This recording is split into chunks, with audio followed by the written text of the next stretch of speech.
Trabalhadores norte-coreanos mantidos como escravos em território chinês se revoltam contra a situação. Será esse o começo do fim do regime comunista da Coreia do Norte? Este é o Visão Libertária, sua fonte de informações descentralizadas e distribuídas. Revoltas populares envolvendo a população norte-coreana são bastante raras, pelo menos de acordo com as informações que conseguem chegar ao exterior. Contudo, esse tipo de situação se torna mais possível para aqueles cidadãos da Coreia do Norte que por algum motivo estão fora do território de sua pátria natal. Foi justamente nessas circunstâncias que uma série de revoltas tomaram conta de fábricas norte-coreanas instaladas no nordeste da China no mês de janeiro. Isso, é claro, de acordo com as fontes independentes. A Coreia do Norte, de fato, mantém fábricas e canteiros de obra no território chinês, nos quais emprega parte de seus cidadãos. É desnecessário dizer que os trabalhadores vivem nas piores condições que se possa imaginar, uma vez que esses empreendimentos são administrados diretamente pela Coreia do Norte, com os supervisores sendo aliados do regime de Kim Jong-un. Por lá, um norte-coreano costuma trabalhar de 12 a 14 horas por dia, 6 dias por semana. Sem dúvidas, uma jornada mais do que extenuante. Porém, esse não foi o fator que motivou as revoltas que tiveram lugar, especialmente no dia 11 de janeiro. O principal ponto foi realmente a questão do dinheiro. Os trabalhadores norte-coreanos descobriram que seus pagamentos acumulados ao longo de meses haviam sido desviados para o governo de seu país, para serem usados na produção de armamentos. De acordo com desertores norte-coreanos que relataram o ocorrido a jornais ocidentais, os trabalhadores ficaram extremamente revoltados com a informação, quebraram máquinas e chegaram a agredir seus supervisores. É óbvio que, dadas as circunstâncias, não é possível verificar a veracidade dessas informações. Afinal de contas, tudo que envolve a Coreia do Norte está envolto no mais profundo mistério. Mas é mais do que razoável supor que sim, algo do tipo tenha acontecido, tanto pelo histórico da Coreia do Norte, quanto da própria China, onde os trabalhadores estão alocados. Só não é possível precisar, até o momento, a proporção dessas revoltas. Estima-se que atualmente cerca de 100 mil norte-coreanos trabalhem fora de sua terra natal, principalmente nas citadas fábricas e obras localizadas no nordeste da China. É claro que nenhum desses trabalhadores recebe seu salário de forma direta. Porém, e até então, a remuneração ficavam retidas com o governo norte-coreano, até que os trabalhadores retornassem para casa. Isso geralmente ocorria depois de 3 anos de serviço no exterior.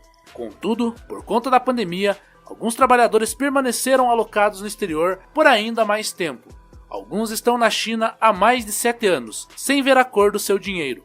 E então veio a grande bomba para esses pobres infelizes. Os seus inúmeros meses de salário acumulado foram integralmente direcionados para um fundo estatal, que será utilizado para fins bélicos. Ou seja, o governo ditatorial da Coreia do Norte tomou tudo desses trabalhadores para destinar a grana ao esforço de guerra, que sabe-se lá se será realmente necessário. Se isso não representa trabalho escravo, então eu não sei mais o que dizer. A situação é tão dramática que os trabalhadores norte-coreanos, mesmo conhecendo todos os riscos, se revoltaram profundamente contra o governo. Na verdade, as revoltas não aconteceram apenas nas fábricas instaladas na China. Elas aconteceram também no retorno dos trabalhadores para casa, momento no qual a ficha a respeito dessa situação finalmente caiu. Veja, esses infelizes já sabiam que seriam explorados pelo governo. Geralmente eles recebiam apenas 15% de seus ganhos no exterior. Mesmo assim, a coisa ainda valia a pena, porque essa remuneração representa um ganho 10 vezes superior ao que se consegue obter na Coreia do Norte. Além de ser um salário pago em moeda estrangeira, é claro. É por isso que, não obstante todos os problemas, tantos norte-coreanos ainda querem trabalhar no exterior. É aquela história, se é para se estar no inferno, que seja em um círculo mais alto. Porém, não é difícil ser selecionado pelo governo da Coreia do Norte para trabalhar como escravo fora do país. O candidato tem sua ficha analisada a fundo e sua família precisa permanecer no país para ser tratada como refém, a fim de evitar a deserção do trabalhador. Portanto, qualquer erro cometido no exterior, sem dúvidas, pode representar punição para as famílias que ainda residem na Coreia do Norte. Veja que esse caso lembra bastante outro que nos é bastante familiar, dos médicos cubanos. esses profissionais são enviados para fora da ilha-prisão, geralmente sendo enviados para países mais simpáticos à ditadura castrista, por exemplo, o Brasil governado pelo PT. Enquanto isso, suas famílias são mantidas como reféns em Cuba, para evitar qualquer tipo de surpresa no trabalho no exterior. O salário desses médicos também é confiscado, seja em grande parte, seja em sua totalidade, e a deserção é punida de forma severa. Tudo isso, é claro, serve para sustentar o combalido regime comunista cubano. E sim, esse tipo de situação é claramente um caso de exploração de trabalho escravo. Inclusive, os citados casos norte-coreanos já são bem conhecidos e documentados, a ponto de a própria ONU determinar em 2017 que a Coreia do Norte parasse de enviar trabalhadores para o exterior e que repatriasse todos até 2019. Obviamente, isso não aconteceu até hoje. O mesmo pode-se dizer da China, que recebe os escravos norte-coreanos. Aqui não estamos falando apenas de conivência com as atrocidades cometidas pelo governo da Coreia do Norte. Afinal de contas, isso o Brasil também fazia, com os médicos cubanos. A verdade é que o próprio governo chinês carrega a culpa por um longo histórico de exploração do trabalho escravo.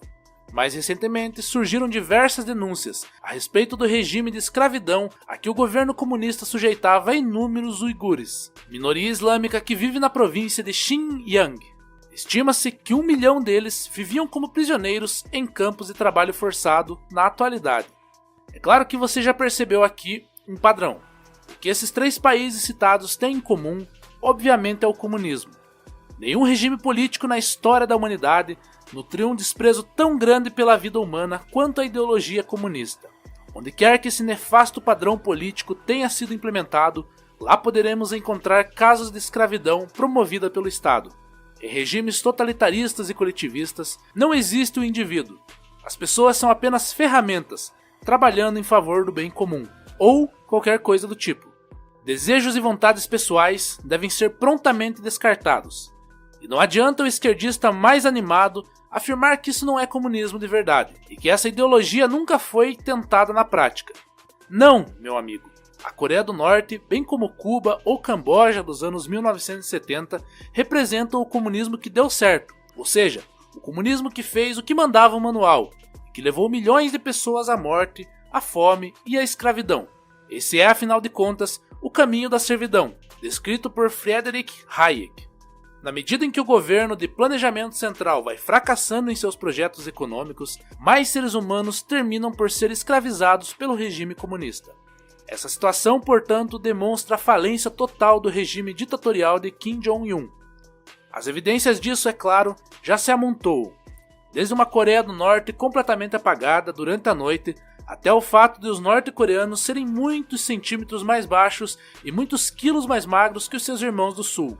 Assim, a escravidão dos trabalhadores norte-coreanos na China é apenas mais um efeito colateral da devastação causada pelo comunismo, se é que a escravidão já não acontecia na Coreia do Norte, de forma indiscriminada, antes dessas notícias virem a público.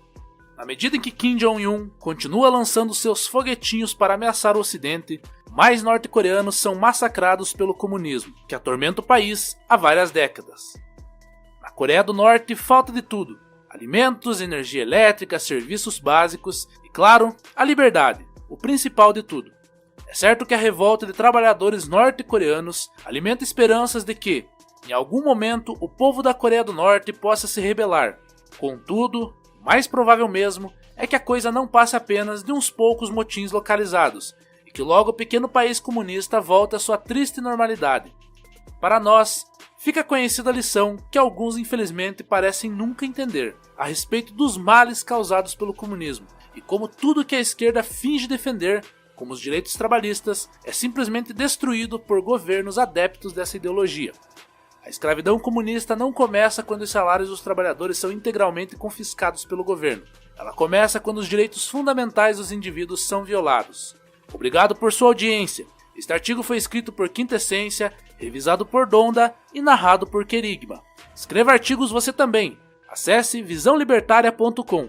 Se você gostou do vídeo, compartilhe em suas redes sociais. Caso deseje ser avisado de outros vídeos, inscreva-se no canal e depois clique no botão da campainha. Até a próxima!